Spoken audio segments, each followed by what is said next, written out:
생존 해병들이 윤 대통령에게 구명조끼 없이 들어가게 한 사람. 어이없는 판단한 사람 누구입니까? 진실을 알고 싶습니다. 피해 복구를 하러 간 우리를 아무 준비도 없이 실종자 수색에 투입한 사람은 누구입니까?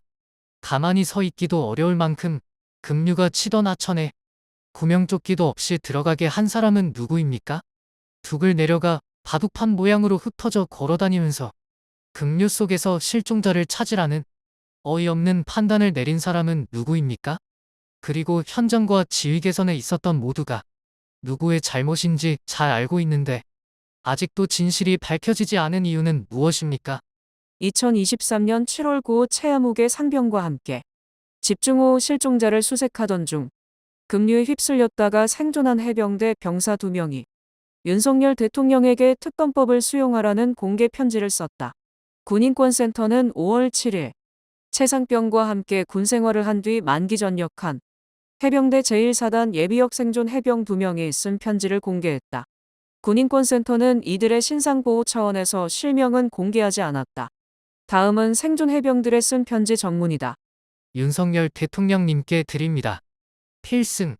저희는 해병대 제1사단 고 최아무개 해병의 전우 예비역 해병 기역 미은입니다. 최상병과 함께 군 생활을 했고 최상병을 떠나보낸 후 만기 전역했습니다. 2023년 7월 19일 아침 저희는 호우 피해 실종자를 찾으라는 지시에 따라 하천에 들어갔습니다. 위험한 작전이 될 것 같다는 얘기를 나누긴 했지만 늘 그랬듯 함께 고생하고 다 같이 부대로 복귀할 수 있을 거라 생각했습니다. 그러나 최상병은 저희와 함께 돌아오지 못했습니다.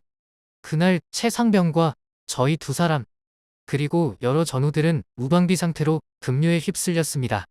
저마다 물에서 빠져나오기 위해 허우적대다 정신을 차렸을 무렵 사라져가는 최상병이 보였습니다.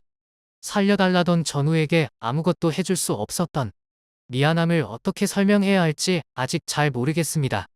누가 그렇게 하자고 한 것도 아니었지만 그날 이후 저희는 최상병의 일을 입에 담지 않았습니다. 그 자리에 있었던 간부님들, 동기, 후임들 모두 너무 힘들어 보였지만 서로 다독일 뿐 사고에 대해서는 말하지 않았습니다. 아마 내가 무너지면 다들 무너질 것 같다는 마음 때문이었을 것입니다. 그렇게 저희는 각자의 방식으로 조금씩 일상을 찾아갔습니다. 조사를 나왔던 군사경찰수사관님에게 그날 있었던 일들을 사실대로 얘기했으니 최상병과 부모님의 억울함과 원통함은 나라에서 잘 해결해 줄 것이라 믿었습니다. 최상병을 잊지 않고 기억하며 열심히 사는 것이 전우인 저희에게 남은 몫이라 생각했습니다. 하지만 얼마 지나지 않아 최상병의 죽음을 잊지 않고 제대로 기억하는 일조차 쉽지 않다는 걸 알게 되었습니다. 책임질 일이 있다면 당연히 책임질 거라며 눈물을 참던 중대장님은 여단의 다른 보직으로 전출되셨고 늘 책임감 있는 모습을 보여주시던 대대장님은 보직 해임되어 떠나셨습니다. 수사를 받고 있다는 소식도 들었습니다. 그런데 정작 위험하고 무리한 작전을 지시했던 사단장님과 여단장님은 아무 일 없었던 것처럼 그 자리를 그대로 지켰습니다. 뉴스에서는 사단장님이 자기가 모든 책임을 지겠으니 부하들을 선처해달라는 말을 했다는 보도가 나왔는데 현실은 거꾸로였습니다. 모든 책임은 부하들이 지고 선처는 사단장님이 받았습니다. 그 뒤로 9개월 동안 최상병과 저희가 겪었던 끔찍한 일이 매일 뉴스가 되었습니다. 서로의 마음이 걱정되어 꺼내지 못했던 최상병 이야기는 이제 서로의 안위를 위해 이야기할 수 없는 주제가 되었습니다. 누구나 말하는 주제였지만 저희는 말할 수 없었습니다. 부대 분위기가 사나워 다들 쉬쉬할 수밖에 없었기 때문입니다. 해병대를 이끄는 사령관님과 사단을 이끄는 사단장님이 다 엮인 일인데 어떻게 함부로 말할 수 있었겠습니까? 그나마 곧 전역한 저희들은 취업과 복학을 해서 일상을 살아가고 있습니다만 사고를 같이 겪었던 후임들은 대부분 아직 부대에 남아 있습니다. 아마 힘들다고 어디 말할 데조차 없을 것입니다. 저희가 그렇듯이 그 친구들도 죄진 것 없이 죄지은 마음으로 살고 있을 것입니다. 2달 뒤면 최상병 일주기입니다. 최상병을 기리는 자리에 사령관님, 사단장님 같은 분들도 아무렇지 않게 참석하시겠지요. 하지만 저희는 그런 자리에 가기 어려울 것 같습니다. 두려움과 분노를 견디기 어려울 것 같습니다. 최상병을 맘껏 그리워하고 솔직하게 미안해할 수 없을 것 같습니다. 하지만 후임들은 현역 군인이니 갈 수밖에 없을 것입니다. 또 죄진 것 없이 죄지은 마음으로 다녀올 것입니다. 그래서 이대로는 안 되겠다는 생각으로 용기 내 대통령님께 보내는 편지를 쓰게 되었습니다. 대통령님, 최상병 특검법을 수용해 주십시오.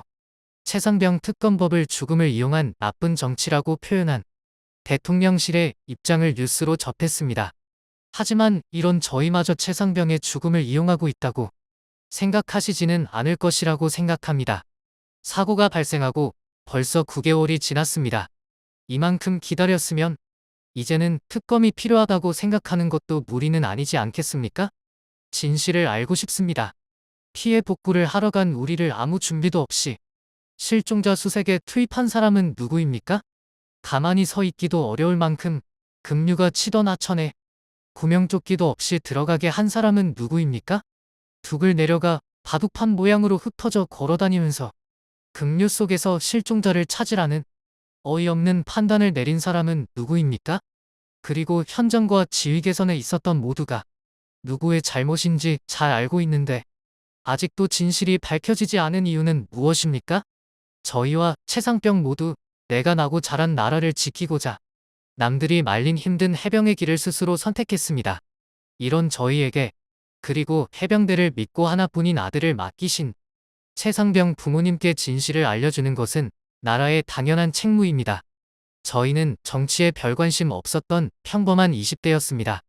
하지만 눈앞에서 최상병을 놓쳤던 그때처럼 최상병을 위해 할 수 있는 게 아무것도 없다는 미안함을 반복하고 싶지는 않습니다. 그래서 용기 내 부탁드립니다. 대통령님, 거부권을 행사하지 말아 주십시오. 저희가 대한민국의 국민임이 부끄럽지 않게 해주십시오. 감사합니다. 2024년 5월 7일 대한민국 해병대 예비역 해병 기역 니은 드림